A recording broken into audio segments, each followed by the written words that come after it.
صلی علی رسوله الكريم اما بعد فقال الله تبارك وتعالى في القرآن المجيد والفرقان الحميد أولئك كتب في قلوبهم الإيمان وقال النبي الكريم صلى الله عليه وسلم لكل نبي رفيق ورفيق في الجنة عثمان رضي الله تعالى عنه.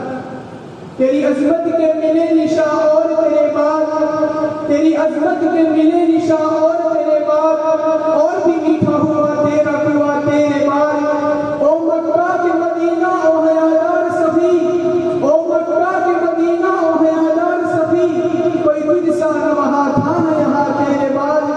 پہلے قرآن کی تلاوت میں گئی جا تیری، پہلے قرآن کی تلاوت میں گئی جا تیری، پھر ہوا نزد قرآن گیا تیرے بعد.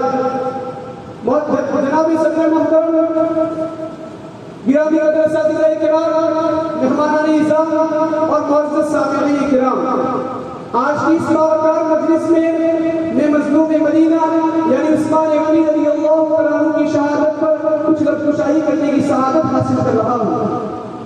محترم سامعین، آپ کو اچھی طرح معلوم ہے کہ عثمان غنی رضی اللہ عنہ کی آپ صلی اللہ علیہ وسلم سے کتنی رشتہ داریاں تھیں؟ 4. لیکن میں کہتا ہوں کہ 4 رشتہ داریاں نہ بھی ہوں، صرف ایک رشتہ داری ہوتی، ایک تعلق ہوتا، صرف عثمان نبی کا صحابی ہوتا تو تب بھی عثمان غنی کا مقام دنیا میں بہت بلند ہوتا.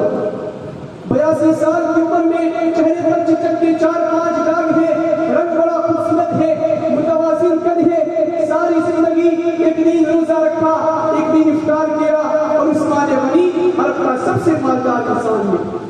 لیکن میرے عزیز ساتھیوں، وہی عثمان غنی اپنی خلافت کی آخری سالوں میں کہتا ہے کہ میرے پاس ایک اونٹ اور ایک بکری کے سوا کچھ نہیں بچا، میں نے سارا مال اللہ کے دین میں لٹا دیا.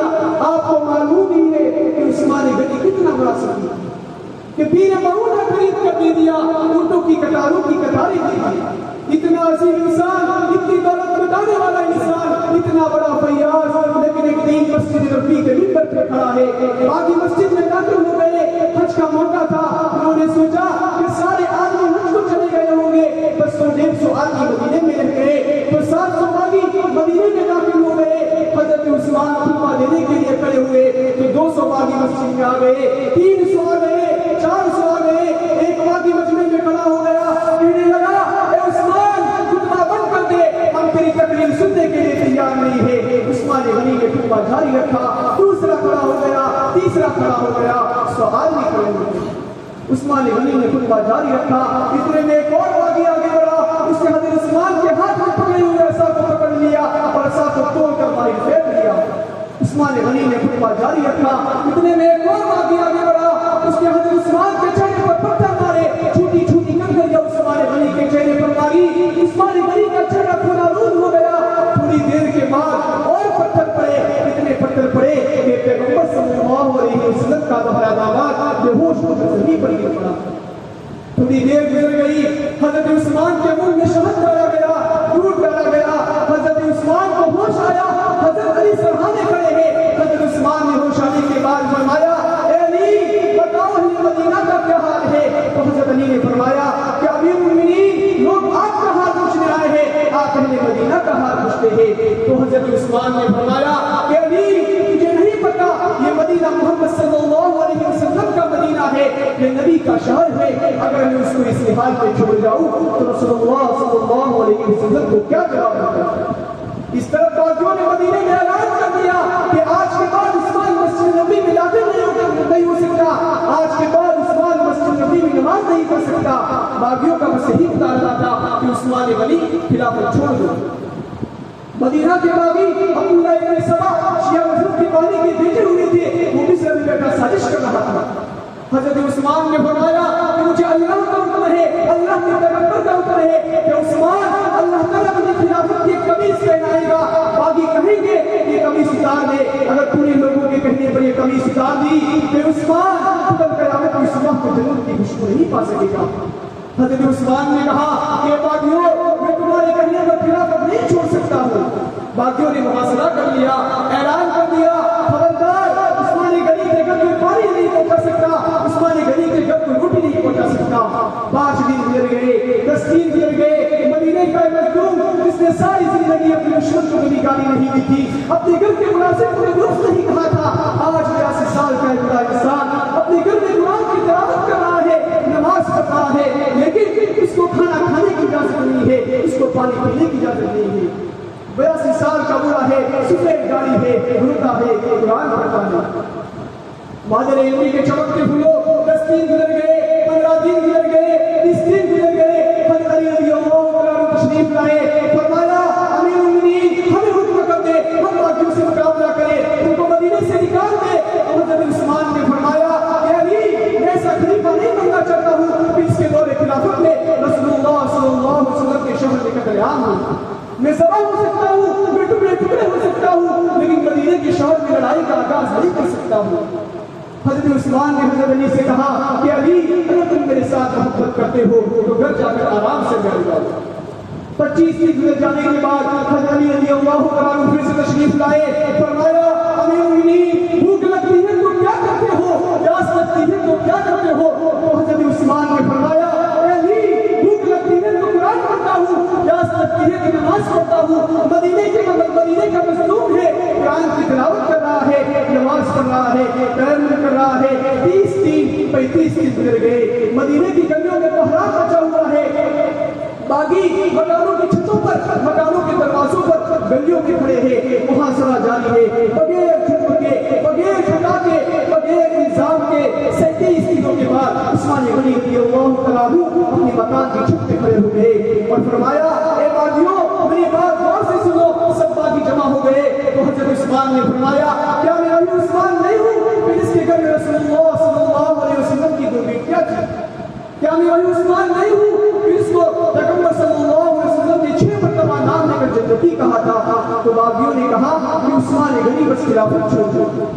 حضرت عثمان نے فرمایا کہ میں رسول اللہ صلی اللہ علیہ وسلم کے حکم کی خلاف ورزی نہیں کر سکتا ہوں۔ چنانچہ حضرت عثمان مایوس ہو کر پریشان ہو کر اپنے مکان کی چھت سے نیچے اتر آئے۔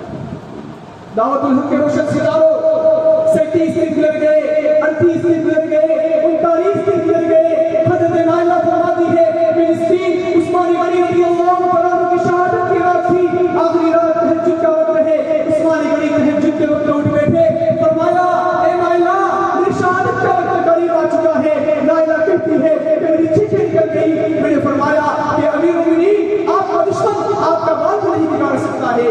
تو حضرت عثمان نے فرمایا اے علی آج رات کو میں رسول اللہ صلی اللہ علیہ وسلم کی زیارت ہوئی تو حضور نے فرمایا کہ عثمان جو روزہ تم نے 40 دن سے رکھا ہوا ہے آج اس کی افطاری کا وقت قریب آ چکا ہے۔ ہم جو کہتے ہیں اس کی افطاری کا انتظام ہو چکا ہے۔ نائلہ کہتی ہے کہ روتی رہی، عثمان غنی نے کہا کہ میرا پائجامہ لو، امیر المومنین نے فرمایا کہ میرے کپڑے تیار کرو، عثمان غنی نے پائجامہ پہنا، خوشبو لگائی، نماز تہجد پڑھی، فجر کی نماز پڑھی اور پھر قرآن کی تلاوت میں مصروف ہو گئی۔ جمعہ کا دن ہے، صبح 10 بجے کا وقت ہے، باقی آ گئے، مکان کے دروازے پر آئے، حضرت حسن اور حسین نے مزاحمت کی تو انہوں نے دروازہ نہیں کھولا۔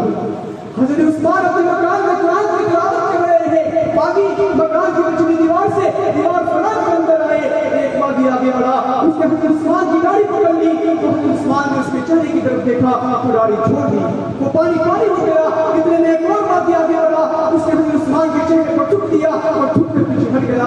اتنے میں ایک اور باغی آگے بڑھا، اس نے ایک لوہے کی لٹھ لے کر عثمان غنی کے سر اقدس پر ماری، لوہے کی لٹھ ماری ہے کہ خون کا فوارہ نکلا، سارے قرآن کے صفحات خراب ہو گئے۔ کربلا کا میدان کربلا کے شہیدوں کی گواہی دے گا، احد کا پہاڑ احد کے شہیدوں کی گواہی دے گا، لیکن میرے دوستو اللہ کی عدالت میں قیامت کی صبح کا قرآن عثمان غنی رضی اللہ عنہ کے خون کی گواہی دے گا۔ عثمان غنی بے ہوش ہو گئے، بے ہوشی کے عالم میں عثمان غنی کا سر لٹک گیا۔ اتنے میں ایک اور باغی آگے بڑھا، اس نے حضرت عثمان کے سینے پر خنجر مارنا چاہا، وہ خنجر مارنا چاہتا تھا کہ حضرت نائلہ کی اوپر جا کر کے زمین پر گر پڑی۔